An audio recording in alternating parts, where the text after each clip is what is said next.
क्या कभी गौर किया है कि एक आम सी लगने वाली आदत कब एक ऐसी लत बन जाती है जो हमारा अस्तित्व और कीमती समय दोनों छीन लेती है? पता भी नहीं चलता है ना।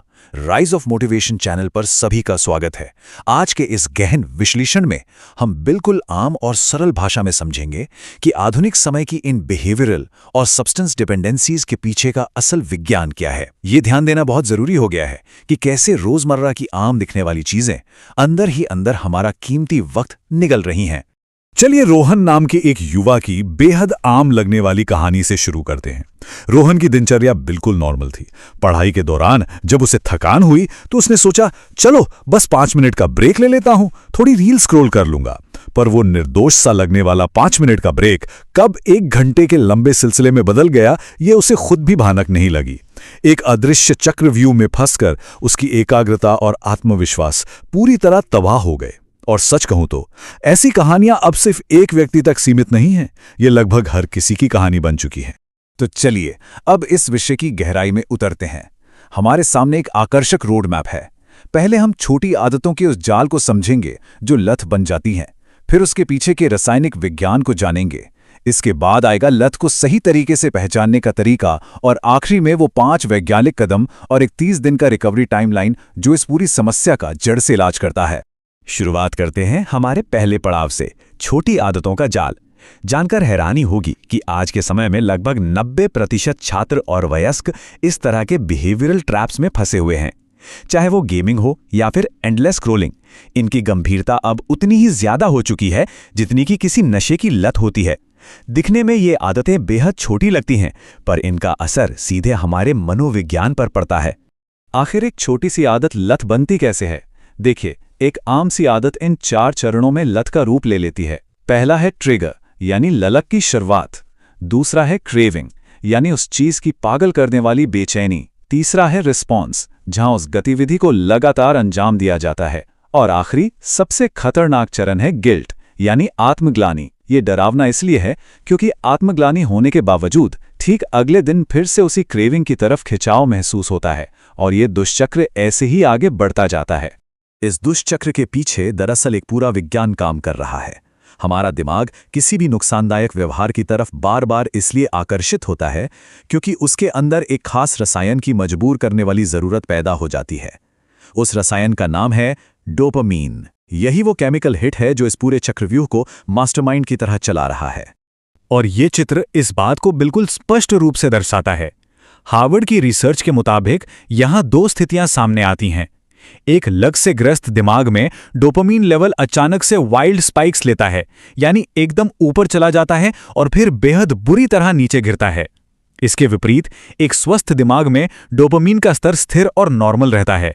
ये जो अचानक आने वाली भयंकर गिरावट है ना, यही सीधे तौर पर डिप्रेशन का कारण बनती है। इसी बात को आगे बढ़ाते हुए न्यूरोसाइंटिस्ट डॉक्टर एना की रिसर्च एक चौंकाने वाला सच सामने लाती है। जब डोपामीन में ऐसी तीव्र स्पाइक्स आती हैं तो दिमाग की शांति पूरी तरह भंग हो जाती है। पढ़ाई करना या दोस्तों से बात करना जैसी आम सकारात्मक चीजें बेहद उबाऊ और फीकी लगने लगती हैं। रोजमर्रा की छोटी खुशियां बिल्कुल गायब हो जाती हैं और व्यक्ति तेजी से गहरे अवसाद की तरफ धकेला चला जाता है। चलिए अब आगे बढ़ते हैं और खुद का आकलन करते हैं। ये जानना निहायत ही जरूरी है कि कोई सामान्य लगने वाली आदत कब आधिकारिक तौर पर लत की सीमा को पार कर जाती है। कैसे पहचानें इसको? बस इन 3 अहम सवालों से असल आकलन होता है। पहला, क्या 5 मिनट का सोचा हुआ ब्रेक लगातार घंटों में बदल रहा है? दूसरा, क्या उस एक गतिविधि के बिना पूरी जिंदगी फीकी और दुखी सी लगने लगती है? और तीसरा, क्या सब कुछ जानने के बाद और गहरा पछतावा होने के बावजूद वही काम बार बार दोहराया जाता है? अगर इन सवालों के जवाब हाँ हैं, तो यकीन मानिए अब ये सिर्फ एक बुरी आदत नहीं रही, बल्कि एक सच्ची लत का रूप ले चुकी है। लेकिन उम्मीद अभी पूरी तरह बाकी है।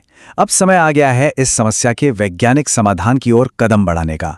यहाँ से हम उन 5 कदमों को समझेंगे जिनका इस्तेमाल हनी सिंह और संजय दत्त जैसी प्रसिद्ध हस्तियों ने भी ऐसी गंभीर स्थितियों से छुटकारा पाने के लिए किया था। ये बिल्कुल एविडेंस बेस्ड रास्ता है। पहला कदम बेहद सरल है, स्वीकृति, यानी इस बात को दिल से स्वीकार करना कि हाँ, एक लत बनी हुई है। स्टैनफोर्ड की एक रोचक रिसर्च में ये बात सामने आई है कि अगर समाज के सामने या ओपनली अपनी लत छोड़ने का संकल्प लिया जाए तो सफलतापूर्वक उस लत से छुटकारा पाने के आसार 65% तक बढ़ जाते हैं। ये एक बहुत बड़ा फिगर है।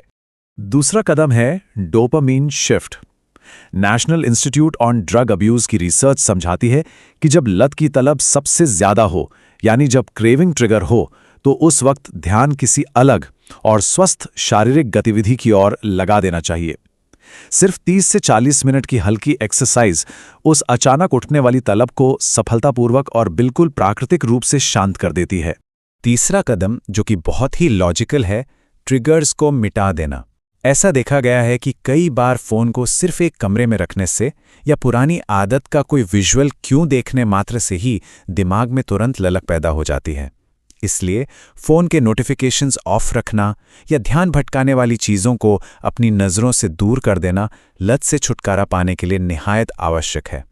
चौथा कदम थोड़ा गहरा है, जिसे आइडेंटिटी शिफ्ट कहते हैं। मशहूर किताब एटॉमिक हैबिट्स इस सिद्धांत पर काम करती है कि हमारा दिमाग हमेशा वही करता है जो निर्देश हम उसे देते हैं।